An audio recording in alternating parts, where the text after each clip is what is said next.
நல்லா சம்பாதிச்சுக்கிட்டு இருப்பார் ஒரு குடும்பத்தில். அந்த குடும்பத்தையே பார்த்தீங்கன்னாக்கா இன்றைக்கி முடக்கம் போட்டு வச்சுறாங்க ஏகப்பட்ட பேர். ஒரு வளர்ச்சி பெற்றாங்க, ஏன் நம்ம சம்பாதிக்கல, அண்ணன் தம்பி அக்கா அவங்களே பாரு அவங்களுக்குள்ளே நிறைய செய்வனை வச்சுக்கிறாங்க. இப்போ அவங்க குடும்பத்தில் 5 பேர் இருக்காங்கன்னு ஒருத்தர் மட்டும் நல்லா சம்பாதிச்சு நல்லா முன்னேற்றமாக இருப்பார். அவர் முடிஞ்சதை செஞ்சுட்டு இருப்பார். அவரை எப்படி இப்போ படுக்க வைக்கலாம், என்ன பண்ணலாம், அவர் தொழிலை எப்படி கெடுக்கலாம், எப்படி அவர் வேலைக்கு போனாரோ அந்த வேலைக்கு போகிறத நிப்பாட்டலாம், இதுதான் பண்ணுறாங்க இன்றைக்கி மேக்ஸிமம். இப்போ அவங்க சொந்தத்துலேயே பார்த்தீங்கன்னா ஒரு அண்ணன் தம்பி இருக்காங்கன்னா அவங்களே பார்த்தீங்கன்னாக்கா எப்படியா நம்ம அண்ணன் வேலைக்கு போக நம்ம தம்பி வேலைக்கு போக வைக்கணும், அவன் சம்பாதிக்கணும் பாட்டான் இதுதான் பார்க்குறாங்க ஒழிஞ்சு.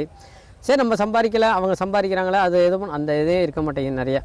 அதே மாதிரி அக்கம் பக்கத்தில் பார்த்தீங்கன்னாக்கா அவங்கள பார்த்தீங்கன்னாக்கா மேக்ஸிமம் நம்ம அடிக்கடி சொல்கிறது தான், அவங்க செய்வனை வச்சுட்டாங்க, இவங்க செய்வனை வச்சுட்டாங்க, அதை பண்ணிட்டாங்க இதை பண்ணிட்டாங்க.